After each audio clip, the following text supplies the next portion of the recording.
अस्सलामुअलैकुम जी, welcome to another धमाकेदार video में स्पाइसी रिव्यू में हूँ आपके साथ मारिया अली। उम्मीद करती हूँ आप खैर वाफियत से होंगे। दरानीर मुबीन को बहू बनाने की तैयारी, क्या आहत की वालदा ने कुछ ख़ास तहफ़ दी हैं, कुछ अपनी बहुत क्लोज़ चीज़ें इनको गिफ्ट की हैं, या फिर कुछ और ही मामला हैं। आज की वीडियो में इस पर बात करते हैं। रिक्वेस्ट है चैनल को सब्सक्राइब करें, वीडियो को आखिर तक ज़रूर देखिएगा।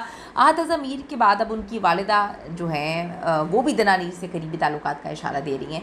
थोड़ा सा मैं आपको समझाती चलूँ। इस सिनेरियो कुछ ऐसा है कि आहत ज़मीर को लोग का मामाज़ बॉय हमेशा से तसव्वुर करते हैं, और आहत की वालिदा जब तक किसी भी चीज़ पर स्टैंप नहीं लगाती वो चीज़ अप्रूव नहीं होती।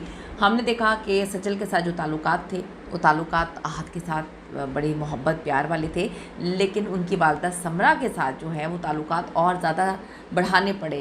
बहुत ज़्यादा वो वालिदा अम्मी अम्मी और मेरी बड़ी अच्छी फ्रेंड हैं, एक दूसरे को टैग करना शादी से पहले और शादी के बाद भी यही सारी चीज़ें चलती रहीं, और इससे अंदाज़ा लगाया जा रहा था कि आहत को बहुत पसंद है उनकी वालिदा को पैम्पर किया जाए। फिर सज्जल के साथ तलाक हुई और एकदम से वो प्यार मोहब्बत हमें ख़त्म होता हुआ नज़र आया। फिर हमने देखा कि रमशा ख़ान आई हैं, और रमशा ख़ान के साथ भी ये मोहब्बत, घर में खाना बनाना, इंस्टाग्राम पर मुख्तलिफ़ प्लेटफॉर्म्स पे उनको टैग करना।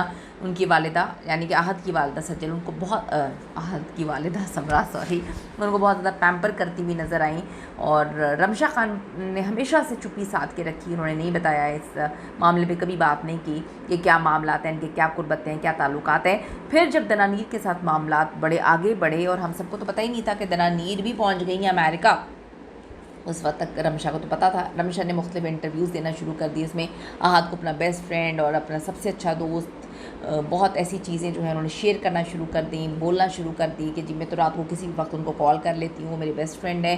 फिर जब दनानीर के साथ तस्वीरें आईं तो हम सब ने देखा कि रमशा की बड़ी हार्ट ब्रोकन किस्म की जूम आईनी पोस्ट वगैरह हैं वो वायरल हो रही हैं।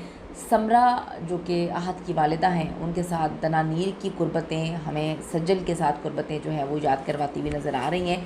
तो आहत ज़मीन ने ब्रेसलेट पहना हुआ है क्रोशिया का, जिसकी माहिर हैं, जिसको बनाने में जिस आर्ट की माहिर हैं दनानीर, वो पहना हुआ, और दनानीर ने उनकी वालिदा की एक टी शर्ट पहनी हुई जो उनके वालिदा के बहुत ज़्यादा करीब थी। तो ये सारी चीज़ें बहुत सारी चीज़ों को क्लियर करती हैं। दोनों की मुलाकात हम टेलीविज़न के ड्रामे मेम से मोहब्बत के सेट पे हुई, जहाँ से दोस्ती का आगाज़ हुआ, दोस्ती मोहब्बत में बदलती हुई दिखाई दे रही है।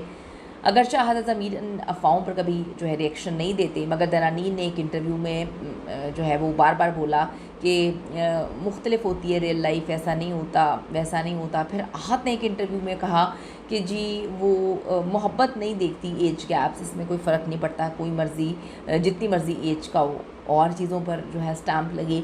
अब दनानीर को आहत की वालिदा के साथ वक्त गुजारते हुए देखा जा रहा है। मज़ीद अफ़वाहें जो हैं ज़ोर पकड़ रही हैं। इंस्टाग्राम पोस्ट में एक दूसरे के साथ घूमती फिरती हुई नज़र आ रही। सबको सज्जल वाली और रमशा वाली कहानी याद आ रही थी, और क्रोशिया ब्रेसलेट भी मद्दाहों को चौंका रहा है। अब नया जो है एक नई टी शर्ट सामने आई है, वही शर्ट पहने हुए देखा गया दनानीर को, जो आहत ज़मीर की वालिदा जो है मुख्तलिफ़ जगहों पे पहनती हैं। तो अब ये सारी चीज़ें लोग कह रहे हैं कि ये कुर्बतें जो हैं पिछलों की तरह ख़त्म हो जाएंगी जब आहत किसी नए ड्रामे में किसी नई अदाकारा के साथ काम करेंगे, क्योंकि माया अली के साथ काम की ख़बरें आ रही हैं कि उनको साइन किया गया है। तो क्या दनानीर का भी चैप्टर उसी तरह ख़त्म होगा जिस तरह से रमशा और सज्जल का हुआ, या अब जो है वो आहत को समझ आ गई है कि कहीं ना कहीं किसी न किसी एक के साथ सेटल होना ज़रूरी है। अपनी कीमती राय ज़रूर दीजिएगा इस हवाले से। See you in the next video.